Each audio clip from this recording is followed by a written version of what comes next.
Hello बच्चों, BA part third में हम टीचिंग एड्स पढ़ रहे हैं। एक्सटेंशन टीचिंग एड्स, उसमें हम पढ़ेंगे आज दृश्य शिक्षण सामग्री। दृश्य शिक्षण सामग्री के द्वारा जो संचार होता है उसका मतलब यही है कि हम सुन नहीं सकते हैं, केवल हम देख सकते हैं। कई बार हम केवल सुनी हुई बातों को हम याद नहीं रख पाते हैं, भूल जाते हैं, और कई बार सुनी हुई बातें हमारे समझ में भी नहीं आती हैं क्योंकि भाषा का अंतर पड़ जाता है। तो हम केवल चित्र देख करके, हम आँखों से देख करके यह जान लेते हैं कि क्या मैसेज है, और हम इसको अधिक समय तक याद रख सकते हैं। दृष्टि संवेदना के कारण ही हमारी जो स्मरण शक्ति है वो बढ़ जाती है। तो दृश्य शिक्षण सामग्री की जो उद्देश्य हैं वो हैं कि गांव वालों में रुचि उत्पन्न करना, भाषा का जो एक डिफरेंस आ जाता है उसको पूरा करना, जो लर्निंग है, अधिगम है, सीखने की जो प्रक्रिया है उसको स्थायी बनाता है, संचार प्रक्रिया जो होती है वो आसान बन जाती है, लोगों को कार्य करने हेतु प्रेरित किया जा सकता है इनके द्वारा। तो दृश्य शिक्षण सामग्री जो है वो कई होती हैं: chart, poster, folder, flash card, flash chart, चित्र, photograph, slides, film strips, model, नमूना आदि सभी दृश्य शिक्षण सामग्री हैं, और इनके प्रयोग से ही शिक्षण को और भी अधिक रुचिकर, आकर्षित, प्रभावशाली बनाया जा सकता है। और बहुत सारे अध्ययन भी हुए हैं जिनके द्वारा ये पता लगा है कि जो दृश्य सामग्री है उसका उपयोग करने से सीखने की जो प्रक्रिया होती है वो 25 से 30% तक बढ़ जाती है। अब आता है कि दृश्य शिक्षण सामग्री का हम जो चयन है वो हमें किस प्रकार से करना चाहिए। ये बहुत इम्पॉर्टेंट पार्ट है कि हमें क्या सिखाना है, किनको सिखाना है, हमारे पास क्या अवेलेबल रिसोर्सेज हैं। तो हमें बहुत सारे शिक्षण सामग्री हैं, दृश्य शिक्षण सामग्री, तो हमें बहुत सारी बातों का ध्यान रखना चाहिए जब हम दृश्य शिक्षण सामग्री का हम चयन करें। तो हम ये ध्यान में रखें कि श्रोता कौन है ना।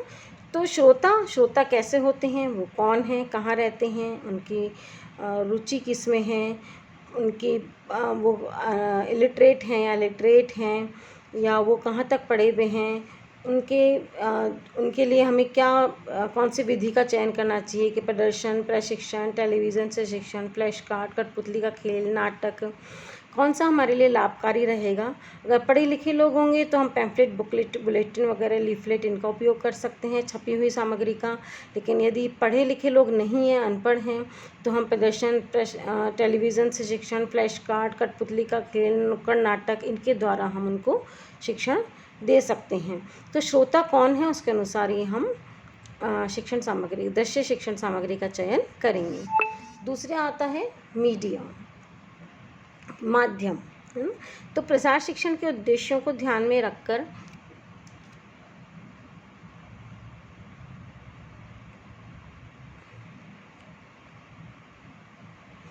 प्रसार शिक्षण विधियों को हम ध्यान में रख कर के ही दृश्य शिक्षण सामग्री का उपयोग करते हैं। जैसे कि हमें मशीन के पुर्जे के बारे में अगर हमें बताना चाहते हैं हम, तो हम किसी मॉडल का उपयोग करना हमारे लिए लाभदायक रहेगा। जैसे रेडियो, पोस्टर, चार्ट, अखबार आदि के माध्यम से सिखाए जाएंगे तो वो अधिक लाभप्रद नहीं रहेगा। जैसे कि आजकल आप देखते हैं कि हम जैसे रेसिपी बनाना है तो डेमोन्स्ट्रेशन मेथड जो है वो सबसे सही रहता है, प्रदर्शन मेथड। यदि हम, जैसे आप देखते होंगे कि यूट्यूब के ऊपर आज के समय में किसी भी चीज़ को, मशीन को खोल करके वापस लगाना या कोई रेसिपी बनाना, ये सब सिखाया जाता है। तो ये एक मीडिया है जिसके द्वारा हम उसको सिखा रहे हैं। तीसरा आता है आर्थिक स्थिति। कोई भी पैसे के बिना कोई भी चीज़ संभव नहीं हो सकती है, कुछ पैसे तो हमें चाहिए ही होते हैं। तो प्रसार शिक्षा के क्षेत्र में हालांकि ये बात 100% लागू नहीं होती, लेकिन फिर भी ग्रामीणों की आर्थिक स्थिति यदि ठीक नहीं है और हम उनको एक बहुत संपन्न विधि से हम उनको बता रहे हैं कि क्षेत्र भ्रमण करवा रहे हैं, विधि प्रदर्शन, परिणाम प्रदर्शन, मेरा प्रदर्शन करवा रहे हैं, तो उनके लिए काफ़ी खर्चीली विधियाँ हो जाएंगी। तो उनके लिए उसके लिए उनको भी धन की ज़रूरत होगी। इसलिए हम उनके लिए ऐसे मेथड का चुनाव करेंगे जो कि जिनके अंदर की पैसा अधिक खर्च नहीं हो, जैसे नाट्य प्रस्तुति है, प्रदर्शनी है। और तो गरीब तबके के जो लोग हैं उनकी आर्थिक दृष्टि को भी ध्यान में रखते हुए हमें दृश्य शिक्षण सामग्री का चुनाव हमें करना चाहिए। तीसरा आता है विद्युत आपूर्ति। वैसे आज के समय में हर जगह बिजली है, और नहीं है तो बैटरी वगैरह भी है, उसकी कोई आज की तारीख में इतनी समस्या नहीं है। लेकिन फिर भी हमें जैसे फिल्म शो वगैरह अगर हम दिखा रहे हैं, टेलीविज़न पर दिखा रहे हैं, या स्लाइड प्रोजेक्टर के द्वारा दिखा रहे हैं, या कंप्यूटर से बड़ी स्क्रीन के ऊपर हम अपना प्रेजेंटेशन दे रहे हैं, या पेन ड्राइव के द्वारा दे रहे हैं, तो हमें ये थोड़ा सा ध्यान में विद्युत आपूर्ति का भी ध्यान रखना चाहिए। उसके पश्चात आता है श्रोताओं की संख्या।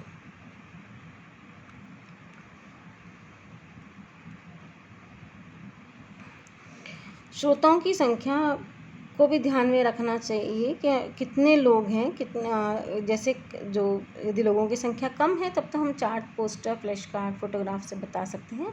लेकिन यदि लोगों की संख्या बहुत अधिक है तो हमें projector, film show, television, radio, अखबार, लाउड स्पीकर, इन सब का ही उपयोग करना उचित रहता है। उसके बाद आता है तकनीक। वर्तमान समय में जैसे कि कंप्यूटर है, इंटरनेट है, टेलीफोन, मोबाइल, ये सब इलेक्ट्रॉनिक सूचना तंत्र हैं। इनकी सहायता से बहुत ही अल्प समय में सूचनाओं को हम पूरे विश्व में सभी लोगों तक हम पहुंचा सकते हैं। सारी दुनिया इनके द्वारा सिकुड़ करके एक बहुत छोटा सा गांव हो गया है कि हम 1 मिनट में हम बहुत अधिक लोगों को हम एक सूचना क्षण भर में ही हम दे सकते हैं। तो घर बैठे जो विदेशों के अंदर जो जानकारी है उसको हम प्राप्त कर सकते हैं। तो तकनीक जो है वो अपने आप में आज के समय में बहुत उपयोगी साबित हो रही है, और सारी जो शिक्षण सामग्रियां हैं इसके आगे फेल हो रही हैं। प्रसार कार्यकर्ता को इस गांव में इतना ज़्यादा जाने की आवश्यकता नहीं है। सभी के पास मोबाइल है, मोबाइल से कनेक्ट होकर के वो अपने मैसेज पहुंचा सकते हैं। प्रसार कार्यकर्ता के पास इंटरनेट है और वो उसके द्वारा अपना जो है सामग्री वो लोगों तक पहुंचा सकता है, शिक्षण सामग्री। लेकिन यह ज़रूरी है कि प्रसार कार्यकर्ता को इंटरनेट चलाना, उसे यूज़ करना, प्रोजेक्टर चलाना, ये सब बहुत ज़रूरी है कि उसका इन सब का ज्ञान उसको होना चाहिए, जिससे कि वो कम से कम समय में इनका उपयोग करते हुए अधिक से अधिक लोगों को अपनी शिक्षण सामग्री डिस्ट्रीब्यूट कर सकें। उसके बाद आता है यातायात सुविधा। प्रसार कार्य गाँवों में किया जाता है और बहुत ही शिक्षण सामग्री जो हल्की टिकाऊ होनी चाहिए, जैसे लाना ले जाना आसान हो सके। Chart, poster, folder, flash card हमें कैसे लेके जाने हैं, किस प्रकार से उनको दूर तक लेकर जाएंगे, सही रहें वो, तो इन सब का भी हमें ध्यान रखना चाहिए। उसके बाद पश्चात आता है रुचि। प्रसार कार्यकर्ता को शिक्षण सामग्री तैयार करते समय स्वयं की तथा ग्रामीणों की रुचि को भी ध्यान में रखना चाहिए। ग्रामीणों को जैसे कठपुतली खेल, नुक्कड़ नाटक, लोकगीत, लोक नृत्य, रामलीला, कृष्ण लीला आदि के माध्यम से शिक्षण कार्य किए जाएं तो बहुत अधिक लाभदायी होगा, उसमें लोगों को इंटरेस्ट आएगा। उसके पश्चात आता है शिक्षण विधियों का हमें सम्मिलित प्रयोग करना चाहिए। वो बहुत ज़रूरी है कि सम्मिलित प्रयोग करना चाहिए। अध्ययनों से ये सिद्ध हुआ है कि एक जो शिक्षण सामग्री है वो एट ए टाइम एक ही मैसेज दे रही है, तो हम एक ही कार्यक्रम को करने के लिए हम कई शिक्षण सामग्रियों का एक साथ उपयोग कर सकते हैं। जैसे मान लीजिए हम विधि प्रदर्शन कर रहे हैं, तो विधि प्रदर्शन के साथ हम photographs, flash card, chart, poster, projector, कई चीज़ों का उपयोग हम कर सकते हैं। उससे क्या होता है कि लोगों को चीज़ें ज़्यादा अच्छी समझ में आती हैं, लोगों का इंटरेस्ट बना रहता है, और उसकी भी जो विधि प्रदर्शन हम कर रहे हैं उसकी भी फिल्म बन जाती है, या पहले हमने कहीं उससे रिलेटेड करा है तो उसके बारे में भी लोगों को पता चल जाता है, मैसेज बहुत अच्छी तरह से पहुंच जाता है। तो शिक्षण विधियों का सम्मिलित प्रयोग हमें करना चाहिए। उसके पश्चात आता है स्थानीय समस्याओं का निदान। प्रसार कार्यकर्ता जिन स्थानीय समस्याओं का निदान करना चाहता है उससे संबंधित शिक्षण सामग्री का प्रयोग करे तो ज़्यादा लाभदायी सिद्ध होता है। उन समस्याओं के निदान हेतु वह चाहे तो व्यक्तिगत संपर्क करके उन्हें सुझाव दे सकता है, ग्रामीणों की सभा बुला करके और दृश्य श्रव्य सामग्री के द्वारा उन्हें बता सकता है। तो ये थे सारे दृश्य शिक्षण सामग्री का हमें चयन करते समय किन किन बातों का ध्यान रखना चाहिए। अब हम देखते हैं कि दृश्य शिक्षण सामग्री का वर्गीकरण। एक्चुअल में दृश्य शिक्षण सामग्री जो है वो मुख्य रूप से 2 वर्गों में विभाजित की गई है। पहला है प्रक्षेपित और दूसरा है गैर प्रक्षेपित। प्रक्षेपित दृश्य सामग्री जो होती है इसे प्रोजेक्टर की मदद से दर्शाया जाता है, जैसे फिल्म, स्ट्रिप्स, स्लाइड्स, चलचित्र आदि। इसके लिए बिजली या जनरेटर की आवश्यकता होती है। जबकि गैर प्रक्षेपित दृश्य सामग्री जो होती है उसके लिए ये 2 प्रकार का होता है। इसके प्रयोग स्वतंत्र रूप से किया जा सकता है, कोई बिजली वगैरह की आवश्यकता इसमें किसी यंत्र की आवश्यकता नहीं है, केवल लोगों के अंदर बांट करके या दीवारों पर चिपका करके इनको किया जा सकता है। प्रक्षेपित सामग्री भी जो है वो 2 तरह की होती है, चित्र सामग्री और चलचित्र सामग्री। चित्र सामग्री जो है वो है फिल्म, स्ट्रिप्स, स्लाइड्स और ओपेक प्रोजेक्टर, और चलचित्र सामग्री है मूवी प्रोजेक्टर। और ऐसे ही गैर प्रक्षेपित जो है वो है शिक्षण सामग्री है जो black board, photographs, flash card, flip book. और गैर प्रक्षेपित डिस्प्ले सामग्री होती है अलग से, वो होती है पोस्टर, होर्डिंग्स, चार्ट और प्रदर्शनी। जब एक बार हम इन्हें किसी सार्वजनिक स्थान पर स्टैंड के सहारे हम टांग देते हैं डिस्प्ले सामग्री को, और आने जाने वालों की नज़र इनके ऊपर पड़ती रहती है और संदेश का हम प्रेषण अपने आप ही होता रहता है। किसी को इसमें साथ में खड़ा करने की या समझाने की किसी की आवश्यकता नहीं होती है। तो ये था दृश्य शिक्षण सामग्री का वर्गीकरण। अब इसी में से ही हम एक एक चीज़ पढ़ेंगे। पहले हम गैर प्रक्षेपित दृश्य सामग्री हम पढ़ रहे हैं, जिसमें हम पढ़ रहे हैं डिस्प्ले सामग्री, जिसमें फर्स्ट हम पढ़ेंगे पोस्टर्स। श्रोताओं की रुचि जागृत करने तथा ध्यान आकर्षित करने के लिए पोस्टर का उपयोग किया जाता है। एक्चुअल में पोस्टर हम उसे कहते हैं जो कि हमें एट ए ग्लांस, एक नज़र में देखने पर हमें वो मैसेज कन्वे करें। इसके अंदर कोई बहुत बड़ा मैसेज नहीं होता है, बहुत छोटा छोटा मैसेज होता है, लेकिन बहुत इम्पॉर्टेंट मैसेज होता है। पोस्टर में बड़े अक्षरों में संदेश लिखा रहता है और साथ में चित्र भी बना हुआ रहता है, जिससे दर्शकों का ध्यान आकर्षित होता है।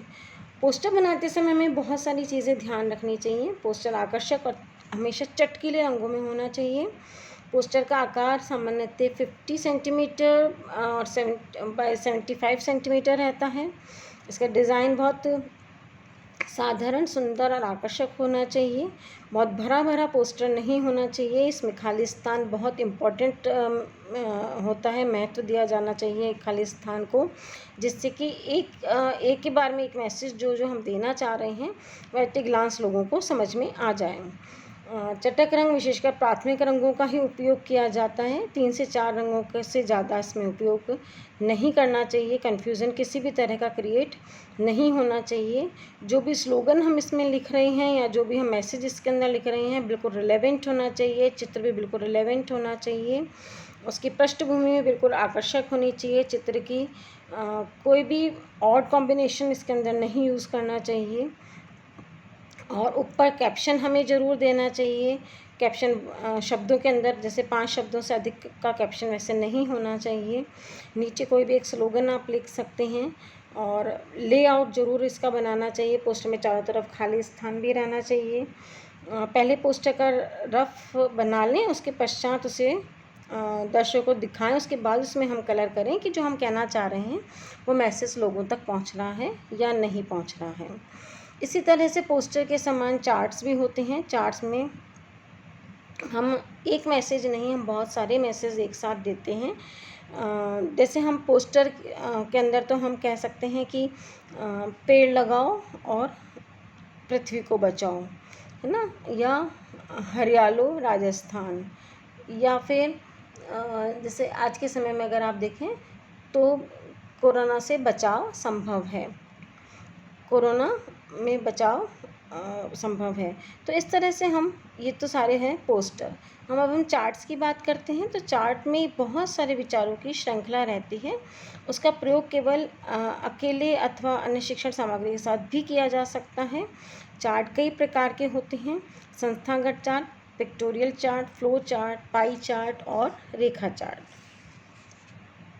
हम चार्ट जो है वो कई तरह के होते हैं कि जो संगठनात्मक चार्ट है, उसमें जैसे हम किसी भी एक संस्था के बारे में बता रहे हैं कि किसी एक कॉलेज के अंदर जो कॉलेज महाविद्यालय जो एक संस्था होती है, इंस्टीट्यूशनल संस्था है, उसमें पहले प्राचार्य होते हैं, उपाचार्य होते हैं, उसके बाद 3 संकाय बने होते हैं: कला संकाय, विज्ञान संकाय, वाणिज्य संकाय, और उनमें भी अलग अलग विभाध्यक्ष होते हैं। उसके बाद एसोसिएट प्रोफेसर होते हैं, फिर असिस्टेंट प्रोफेसर होते हैं, ऑफिस कर्मचारी होते हैं, यूडीसी होते हैं, एलडीसी होते हैं, लैब असिस्टेंट होते हैं विज्ञान संकाय में।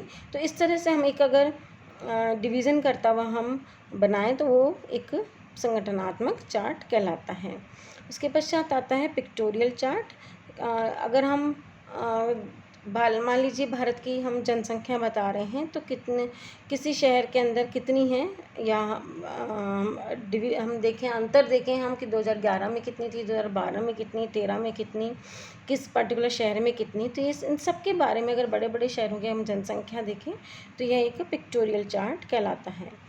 पाई चार्ट होता है कि जो कि गोल वृत्त के रूप में बना हुआ होता है, और उसी वृत्त को हम अलग अलग डिवीज़न कर देते हैं परसेंटेज के तरह। जैसे कोरोना किस तरह से देश पूरे विश्व के अंदर फैला, और कितनी परसेंटेज कहाँ पर कितने संक्रमित हैं आज की तारीख में, तो हम उसी एक वृत्त को हम जो है अलग अलग परसेंटेज के अंदर डिवीज़न करके और बता सकते हैं कि अमेरिका में कितने, भारत में कितने, ब्राज़ील में कितने, इस तरह से हम चीन में कितने या अन्य देश में कितने हम बता सकते हैं पिक्टोरियल चार्ट के माध्यम से। उसके बाद आता है बार ग्राफ। बार ग्राफ कई तरह का होता है। बार ग्राफ हमें बताता है कि बार ग्राफ चार्ट जो होता है वो हमें आंकड़े बता सकता है कि राजस्थान में बाजरे की उपज कितनी हो रही है, पिछले 4 वर्षों में किस प्रकार से हुई है, कि 2019-20 में कितनी हुई, 2018-19 में कितनी हुई, 17-18 में कितनी हुई, और 15-16 में कितनी हुई, 16-17 में कितनी हुई।